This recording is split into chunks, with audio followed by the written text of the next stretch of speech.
Hello everybody, मेरा नाम है आशीष कपूर और मेरे चैनल का नाम है फिजिक्स बाय आशीष कपूर। अपने पिछले लेक्चर्स में हमने एंगुलर वेलोसिटी, एंगुलर एक्सीलरेशन, उनकी डेफिनेशन और उसकी डेरिवेशन वो सब हमने कर लिया था। साथ ही हमने लीनियर वेलोसिटी और एंगुलर वेलोसिटी में रिलेशनशिप भी कर ली थी। Linear acceleration and angular acceleration में रिलेशनशिप भी कर ली थी। तो वो सब चीज़ें अगर आपने नहीं देखी हैं तो वो आप मेरे चैनल की क्लास 11th की प्लेलिस्ट में जाएं और उसे देख लें। बात करते हैं आज के टॉपिक पे। आज का हमारा टॉपिक है इक्वेशंस ऑफ रोटेशनल मोशन। जिस तरीके से लीनियर मोशन में या डिस्प्लेटरी मोशन में आपकी इक्वेशंस ऑफ मोशन होती हैं, 3 इक्वेशंस ऑफ मोशन होती हैं। आपको पता है v equal to you plus A t, s equal to U T plus half A T square और v square equal to you square plus 2as। ये 3 equations होती हैं। अगर आपने वो इक्वेशंस भी अभी तक नहीं सीखी हैं प्रूव करनी तो पहले उन्हें देखें, बाद में इस टॉपिक पे आएँ।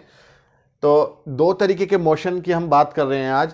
एक तो है डिस्प्लेटरी मोशन या लीनियर मोशन। डिस्प्लेटरी का मतलब एक जगह से हम किसी बॉडी को उठा के दूसरी तरफ मूव करवा रहे हैं। कोई एक बॉडी मान लिया इनिशियली ए पॉइंट पर है और आफ्टर सम टाइम वो कहाँ पहुँच गई है, बी पॉइंट पे पहुँच गई है। तो ए से बी तक पूरा डिस्प्लेसमेंट हो गया है, या वो स्ट्रेट लाइन में जा रही है या कर्व लाइन में जा रही है, कैसी भी लाइन में जा रही है, तो वो डिस्प्लेटरी मोशन है।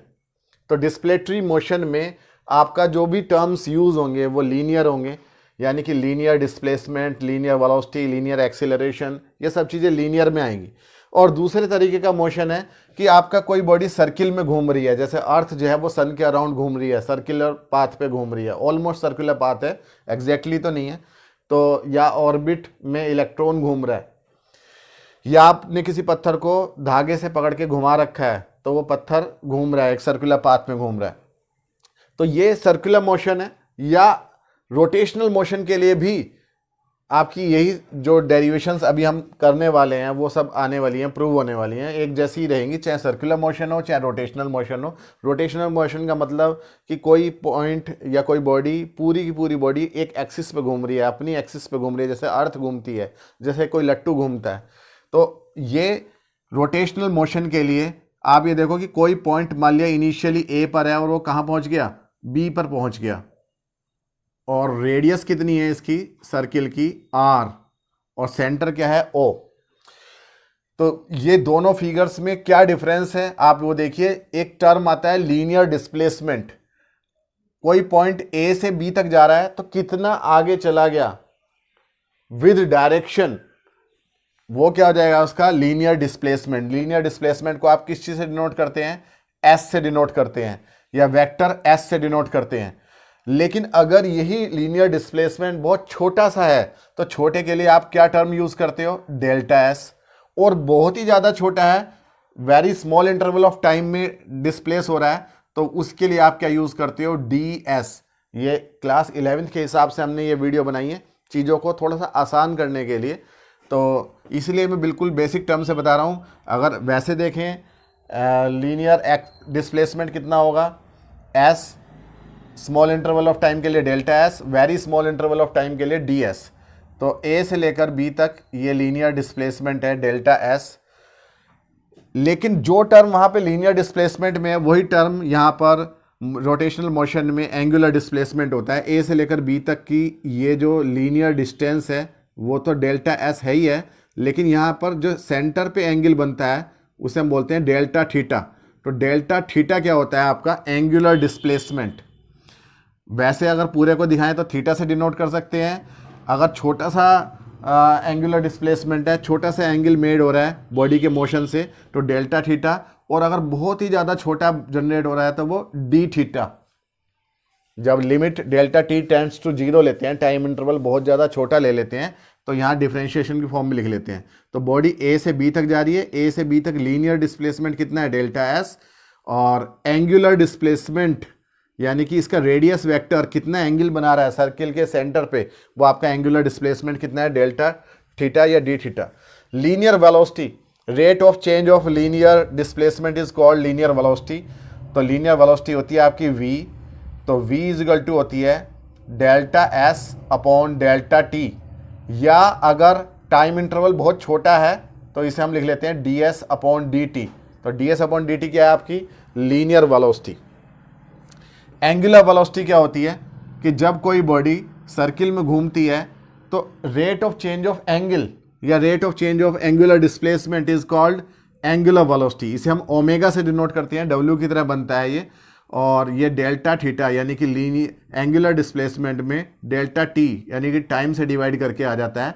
इसी को हम D theta upon D T भी लिख देते हैं अगर टाइम इंटरवल बहुत ज़्यादा छोटा हो तब। तो दोनों में आपको डिफरेंस दिखाई दे रहा है, जहाँ लीनियर मोशन में v आ रहा है वहाँ एंगुलर मोशन में ओमेगा आ रहा है। Linear acceleration, rate of change of linear velocity, अगर कोई बॉडी की स्पीड लगातार बढ़ती चली जा रही है, वो आगे जा रही है, उसकी स्पीड बढ़ रही है या फिर घट रही है या उसकी डायरेक्शन ऑफ मोशन चेंज हो रही है, तो वहाँ पर एक्सीलरेशन होता है, लीनियर एक्सीलरेशन।